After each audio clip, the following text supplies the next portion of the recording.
I mean, the big issue here is the state school voucher program. Now, if you remember, this is the one that is, this is the program that lets parents use public money to send their kids to private schools. And its popularity and costs have both exploded in a very short period of time. There are currently 52,000 students enrolled in the Empowerment Scholarship account known as the ESA. The number is larger than the biggest school district in the state, and it's estimated to be costing taxpayers about $500 million over the next 2 years. Governor Hobbs promised to limit its growth when she laid out her administration's priorities at the start of the year, but there's no such limit in the proposed budget right now. Republicans have made school vouchers a top education priority here and across the country, while Democrats warn the program drains vital funding away from public schools.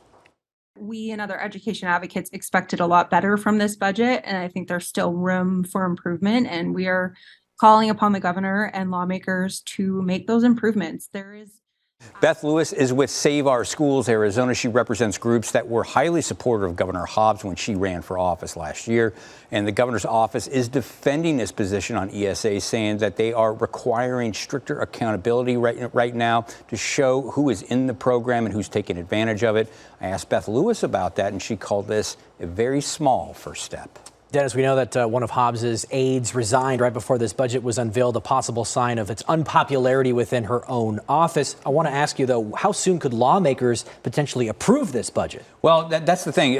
What I'm hearing now is the Senate's plan is to move forward tonight. By law, they really can't do that this afternoon or even this evening unless they were to waive the rules. They're not going to have the number of votes they need to waive those rules. So what's going to happen is the Senate is going to move forward on this potentially right after midnight when the calendar day changes and try to push this budget through in the wee hours of the morning, which is pretty standard for down there at the Capitol. You'll stand by? Yeah, I will not be there. Okay. Thank you, Dennis. I'm sure your phone will be blowing up and you'll keep us posted on what's going on. We appreciate it.